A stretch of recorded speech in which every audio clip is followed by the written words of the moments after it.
Well, good evening, ladies and gentlemen, and once again, in behalf of Besant Lodge Theosophical Society and the Gnostic Church, I welcome you to our humble headquarters, which we are extremely happy to be able to utilize. And this is the third of the four programs on the subject of the Tarot this month. So you better all come back next time, because you know how it is. The most succulent dish is usually kept for the end of the dinner. That is if you have a somewhat peevish cook. In any event, we are very happy to have you here, and let me review a tiny bit of what we have done before, or at least some. I sort of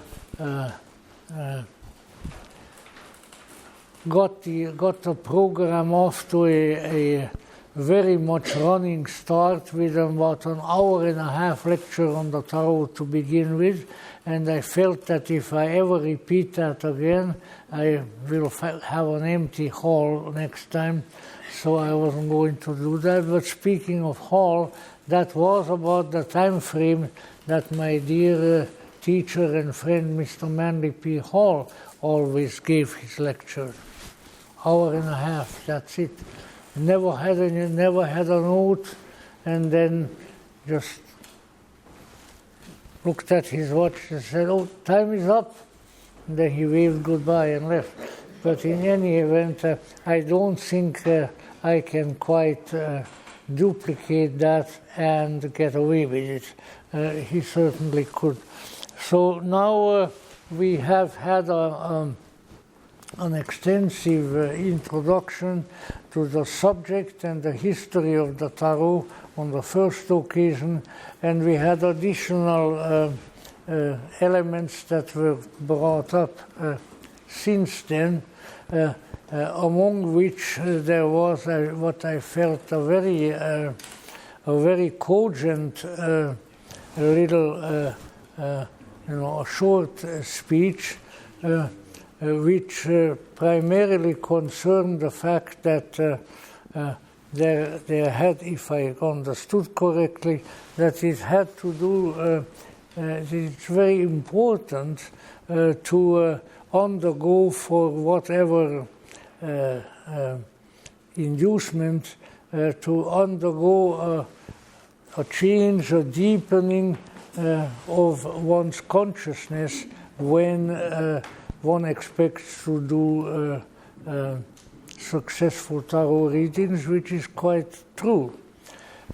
I know that people have, and I saw in some book, one of the more famous books years ago, to repeat the slogan that the magic is in the cards. And my reply to that usually was, the magic is not in the cards, the magic is in you. And the cards have the capacity, when properly handled, to bring some of that magic out of you. Because we are all fledgling magicians, we are all practicing occultists, whether we know it or not, but we need inducement for that. It isn't something that just happens out of nowhere and then goes nowhere again. And the tarot cards most certainly have been for centuries now, have been the inducement in that regard. It is important to remember, perhaps, which is not often mentioned in the various tarot books, that the tarot cards in themselves and of themselves, as far as one is able to determine, were not used for divinatory purposes for quite a long time, that they were just what the title declares, that they were cards, and they were used to play a game, just like whist or bridge or any of these. and they are one of the earlier gaming cards. And there are some of those really early tarot decks which are pretty much the same constitution of the deck in terms of its various parts as later on, but they were used primarily for the purpose of games. Now, when Dr. Gérard Encausse of the latter part of the 19th century, who was also known by his nom de plume of Papus, a medical doctor in France who was probably the greatest light of the European occult revival. When he wrote his book, The Tarot of the Bohemians, which I'm always arguing with because it is a mistranslation of the French. You see, the Bohemien in French means two kinds of people. It can mean the people who live in Bohemia, where Prague and Brünn, these are located, you know, which was the center of the Czech country and still is. And then it is also the name at certain historical periods for the gypsies. And les Bohemiens, because in France and some European countries, they came to the wrongful conclusion that the gypsies all came from Bohemia, from Czech country. They didn't. In fact, the gypsies themselves, and I knew many back in my home country, you know, Hungarian gypsies are a well-known term. They are our musicians. And really, the ones that I met were all very, very nice people.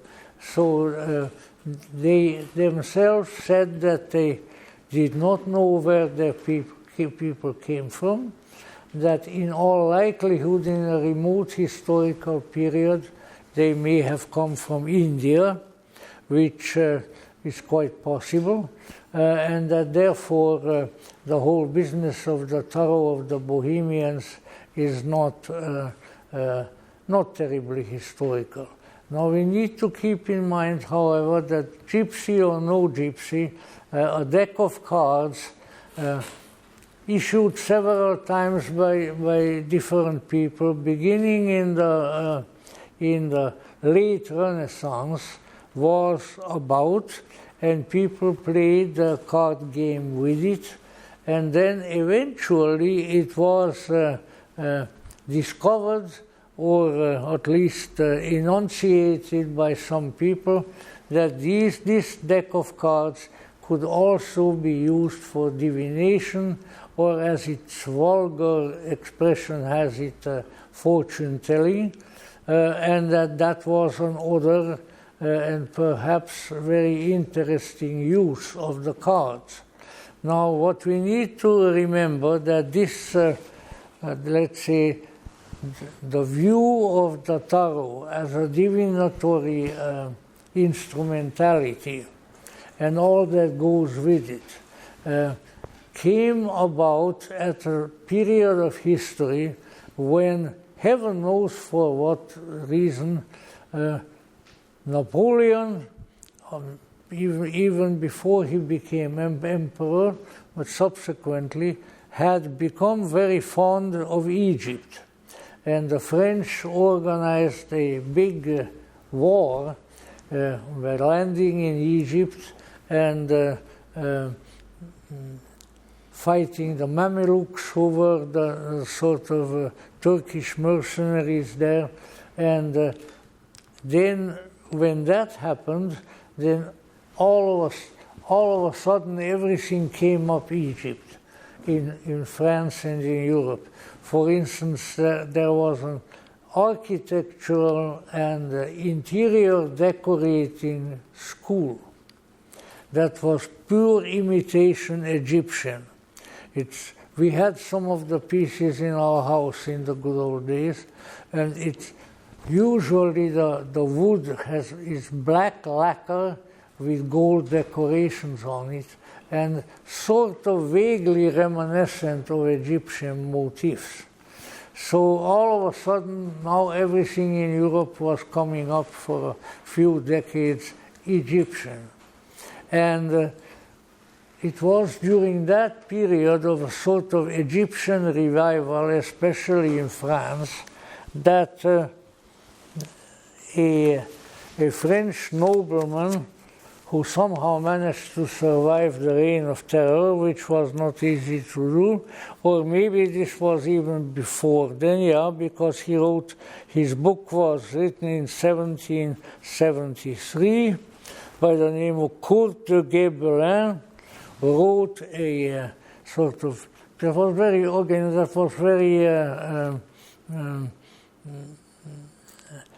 very fashionable at the time. People never wrote just one book. I wouldn't say never, but seldom. Whatever they wrote was always several volumes and sort of very expressive and very voluminous. So Court de Gebelin wrote a several volume work called Le Monde Primitif, which was published in 1773, so prior to the reign of terror and other misdeeds of the revolution. And in this work, the Le Monde Primitif, he identified from his own research or his own inspiration the tarot deck as being an ancient occult device which is very suitable for divination and various occult activities. Now, I'm not quoting him verbatim, but and so that was the beginning of the view of the tarot as having to do with the ancient mysteries and current divinations. Now, that being the case, we all need to remember that Court de Gebelin started a trend. That's the way it happened. Somebody comes up with something that appears to be somewhat novel at the time, and then all kinds of other people comment on it, and they write books, and they have reviews, and heaven knows what else. And that's what happened to Court de Gebelin when another nobleman, the Comte Messet, wrote another book in which he was even more openly disclosing that the tarot was somehow the remnant of a very ancient system of a contact with the other world and therefore of divination. Now, these things are not of extremely great importance to us because I think there is an old English saying that the dinner is revealed only in the eating. So it is not the speculative, projective ideas of various people who said, oh, well, in the temple in Memphis, they have found some big tableaus, big pictures, and that some of these looked exactly like tarot cards. Interestingly enough, nobody ever reproduced those pictures, so it was a grandiloquent statement without any proof. But the fact of the matter is that an idea came to the Western culture about the tarot, indicating that this was something special and that perhaps it had some spiritual connections, some connections with the deeper side of life, and therefore its use for divinatory purposes was probably justified. And from then on, the tarot as a divinatory modality was everywhere, sometimes more often than at other times, and we have inherited it by now in in many different forms, because if you look up one of the catalogs of US Game Systems, which is the present great publisher of tarot, I used to correspond with a gentleman who owns it, but I can't even remember his name now.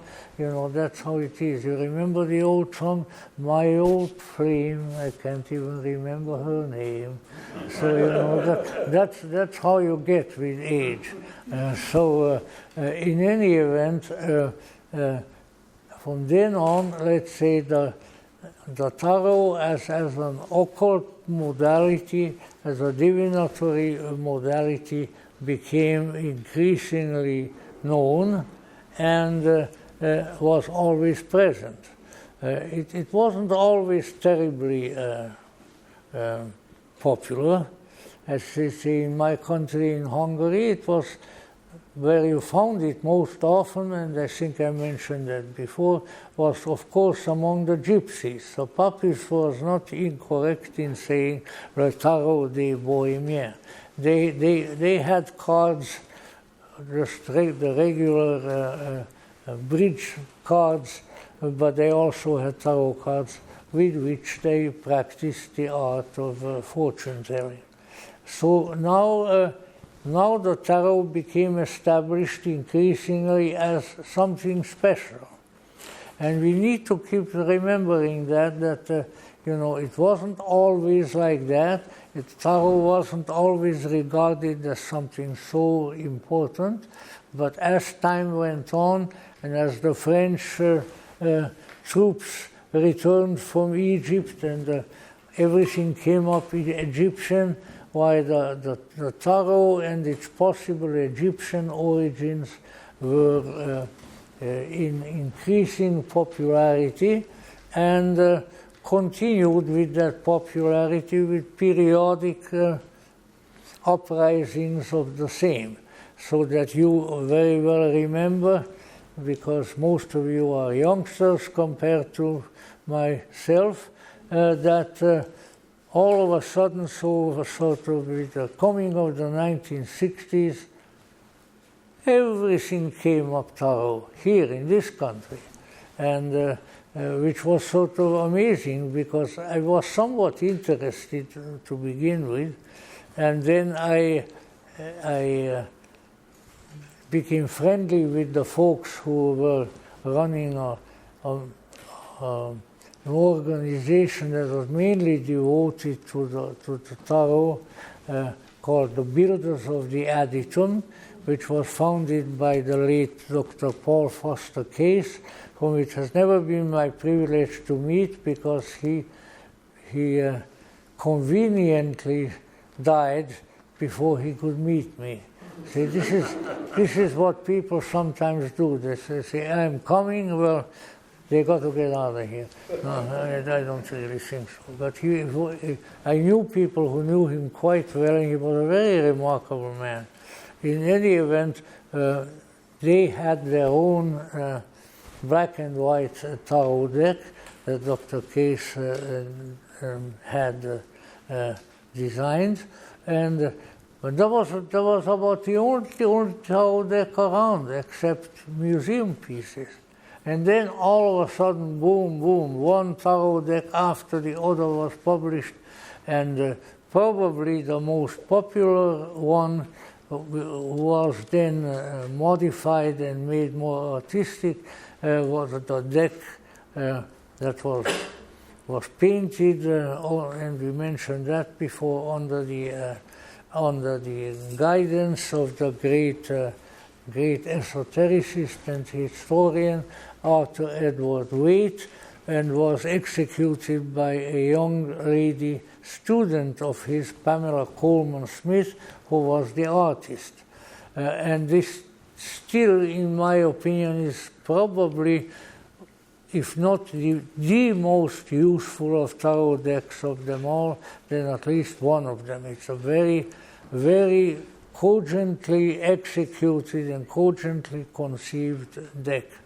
And I recommend it particularly for divinatory purposes, because it is evocative to a greater degree than other tarot decks are. Probably the one that is most popular now is the so-called weight Albano deck, because it's the original weight deck executed by Pamela Coleman Smith, but then recolored in much more dramatic color scheme by a Los Angeles artist by the name of Frankie Albano. So in any event, beginning with the 60s, there was a great revival of interest in the tarot, which from what I can see is certainly has not died out. It may not be as fervent as it was in the 1960s, 1970s, and maybe even the 1980s, but it is still with us. So keep in mind that the magic is not in the cards, but there are some images in tarot decks certainly and in other places that can cause a magical process, if you want to call it that, to come about in the person who is dealing with them. They are stimuli to our own to the development and utilization of our own internal deeper faculties. And this is very important, because we need to keep in mind that we need to be stimulated in any direction. Why do you suppose all these stupid programs are on television and on the internet and elsewhere? Because they're trying to stimulate people in some direction, and usually in some silly direction. No, got to vote for these guys, you got to do this, you got to do that. Who says I got to? Because you say so on the screen, come on. You know, but let's say propaganda is the art of stimulating mental and emotional responses to some particular subject.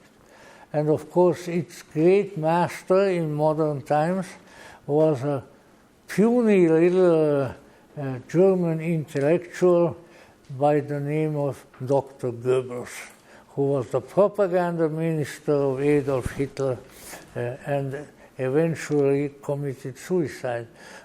But of course, that's somewhere else again. In any event, the propagation of ideas, combined with emotional affect, these are the stimuli to which we are subjected every time. Now, it's absolutely true that we can have stimuli to other and more profound and ultimately more beneficent things. And the various occult modalities, the divinatory modalities, the astrologies, certainly the tarot cards and various other divinatory methods, they are all stimuli in order to bring forth certain usually dormant or semi-dormant talents in an individual. So keep in mind, the magic is not in the cards, the magic is in you, but it has to be stimulated. And we should learn from that